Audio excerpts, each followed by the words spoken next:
दुनिया की तमाम छोटी और बड़ी खबरों के लिए हमारे चैनल को सब्सक्राइब करना न भूलें और बेल का बटन जरूर दबाएं। भाजपा नेताओं की तरफ से लगातार मोदी के विरोध में अब बयान दिए जाने लगे हैं। सबसे पहले सुब्रमण्यम स्वामी ने बयान दिया और जिस तरीके से उन्होंने मोदी के करीबी उद्योगपतियों पर हमला किया, उससे सीधे तौर पर यह जाहिर हो गया कि वो मोदी की नीतियों से काफी नाराज हैं। अब एक और मामला सामने आया है।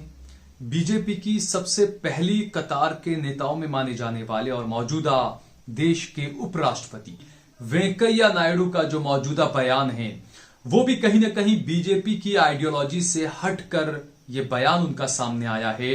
एबीपी न्यूज की खबर के मुताबिक वेंकैया नायडू ने कहा है कि राष्ट्रवाद का मतलब सिर्फ जय हिंद कहना या जन गण मन या वंदे मातरम गाना नहीं है। यह खबर एबीपी के ट्विटर पर आप देख सकते हैं, जिसमें वेंकैया नायडू के इस बयान को कोट किया गया है।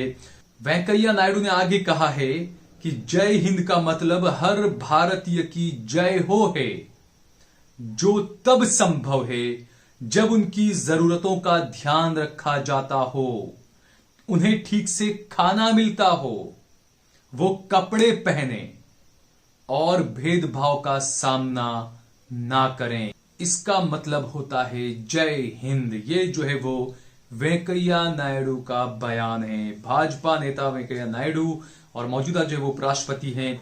वेंकैया नायडू जो है वो भाजपा की पहली कतार के नेता हैं और देश के उपराष्ट्रपति हैं, और उनकी तरफ से आया ये बयान आखिर किस पर निशाना साध रहा है, ये सभी को पता है। ये मुझे भी पता है, ये आपको भी पता है, ये सभी को पता है कि आखिरकार वेंकैया नायडू का ये बयान किसकी तरफ इशारा कर रहा है। क्योंकि हम सभी को यह पता है कि मोदी शाह की जो राजनीति है वो राष्ट्रवाद के झूठे नारों पर ही टिकी हुई है। क्योंकि जिस तरीके से कुछ भी होता है, जिस तरीके से जहां मोदी पहुंचते हैं, जहां अमित शाह पहुंचते हैं, किस तरीके से वहां जो नारे लगाए जाते हैं राष्ट्रवाद के, उस पर हमेशा से सवाल उठे हैं। क्योंकि जब कोई रोजगार की बात कर रहा होता है तो वहां जय श्री राम का नारा लग जाता है, जब कोई गरीबी की बात करता है तो वहां राष्ट्रवाद के नारे लग जाते हैं। तो ये बीजेपी की आइडियोलॉजी है, ये बीजेपी की एक रणनीति है, जिसका विरोध जो है वह पार्टी के अंदर ही उठने लगा है। और पार्टी के कोई छोटा मोटा नेता ये सवाल उठाए तो समझ में आता है, लेकिन वेंकैया नायडू सरीखे नेता और सुब्रमण्यम स्वामी जैसे नेता अगर सवाल उठा रहे हैं तो वाकई में यह मानकर चलना चाहिए कि बीजेपी में सब कुछ ठीक नहीं चल रहा है। यही बात जो है वो इससे साफ पता चल रही है। क्योंकि हमने पिछले सालों में यह बात देखी है, भारत में रहना होगा, जय श्री राम कहना होगा, भारत में रहना होगा, वंदे मातरम कहना होगा। इन नारों के साथ में जो है वो हर जगह भाजपा की रैलियां होती है और इन रैलियों को पूरा समर्थन जो है वो मोदी शाह का रहता है। तभी ये तमाम चीजें होती है कि मोदी और अमित शाह की मौजूदगी में इस तरह के नारे लगते हैं और वो खुद जो है वो राष्ट्रवाद के नारे भी लगवाते हैं। तो ये तमाम जो चीजें हैं, इससे साफ पता चल रहा है कि आखिरकार भाजपा के ही कुछ नेता हैं जो इस बात को लेकर जो है वह बगावती तेवर अपना रहे हैं कि भाजपा की जो आइडियोलॉजी है उसको किस तरीके से 2014 के बाद बदल दिया गया या आक्रामकता जो है वो उसमें लाई गई, जो कि देश के लिए नुकसान पहुंचाने वाली है।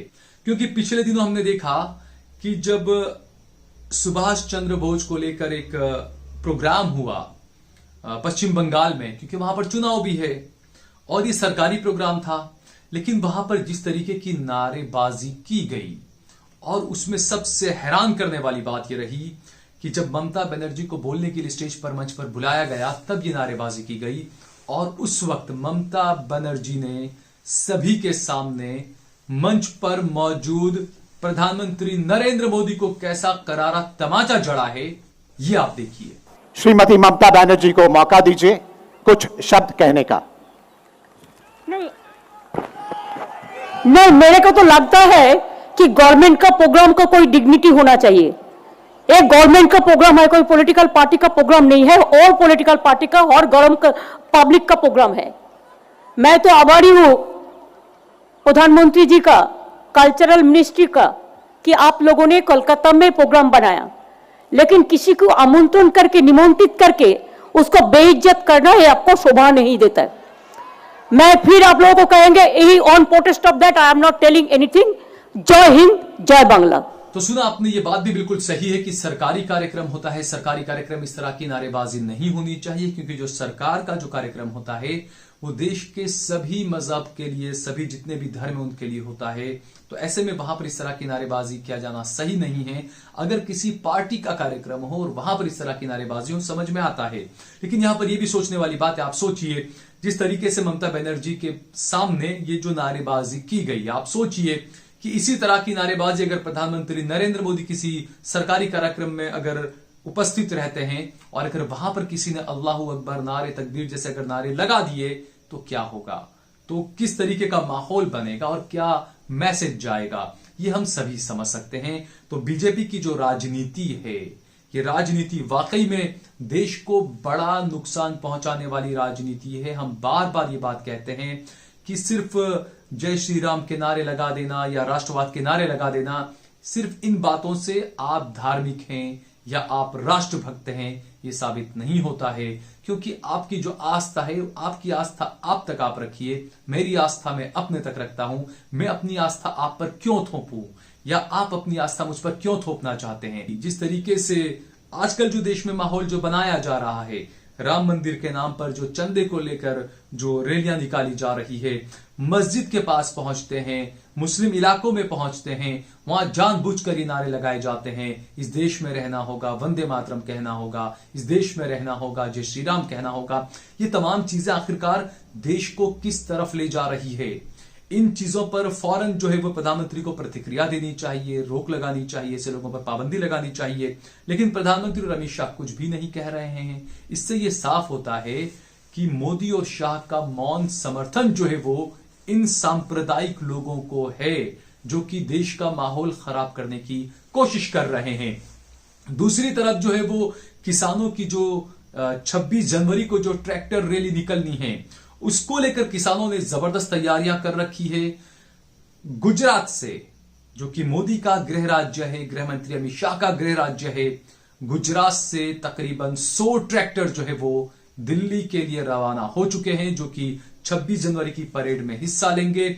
इसके अलावा पूरे देश के अलग अलग हिस्सों में, महाराष्ट्र में हजारों सैकड़ों की तादाद में जो है वो किसान अब सड़कों पर आ चुके हैं। यानी कि कुल मिलाकर ये कहा जा सकता है कि मोदी शाह के लिए हर जगह से बुरी खबरें आ रही है।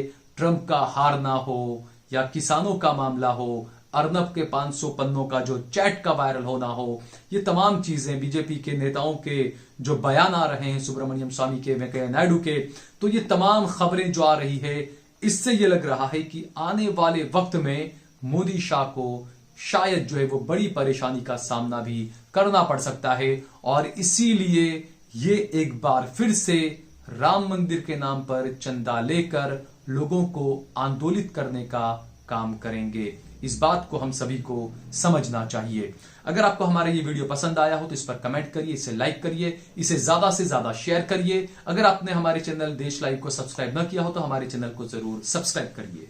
जिंदाबाद जिंदाबाद जिंदाबाद। काले कानून रद्द करो रद्द करो रद्द करो। काले कानून रद्द करो रद्द करो रद्द करो। जो हिटलर की चाल चलेगा वो कुत्ते की मौत मरेगा। जो हिटलर की चाल चलेगा वो कुत्ते की मौत मरेगा। अवानी अदानी मुर्दाबाद मुर्दाबाद मुर्दाबाद। अवानी अदानी मुर्दाबाद मुर्दाबाद मुर्दाबाद। हक्का नहीं जो लड़ते लोग, जेला तो नहीं जाते लोग। हक्का नहीं जो लड़ते लोग, जेला तो नहीं जाते।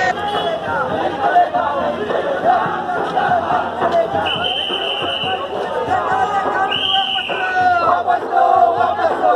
काले कानून वापस लो वापस लो वापस लो। खाली करो खाली करो खाली करो। भारत का कानून कौन बनाया हिंदुस्तान? भारत का कानून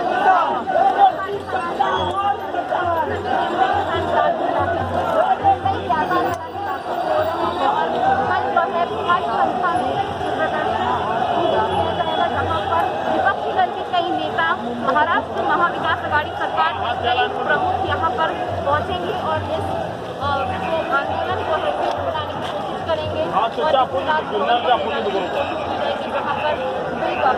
विरोध किया जाएगा।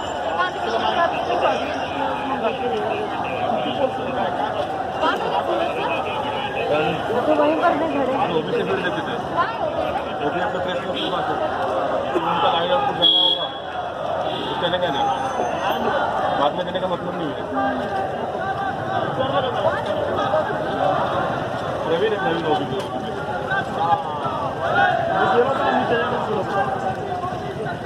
हाँ अच्छा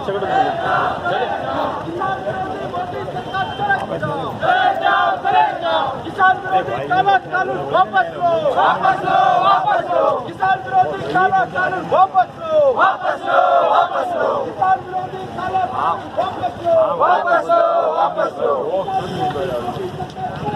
चले जाओ, चले जाओ। माइक ले गया, अरे माइक ले गया,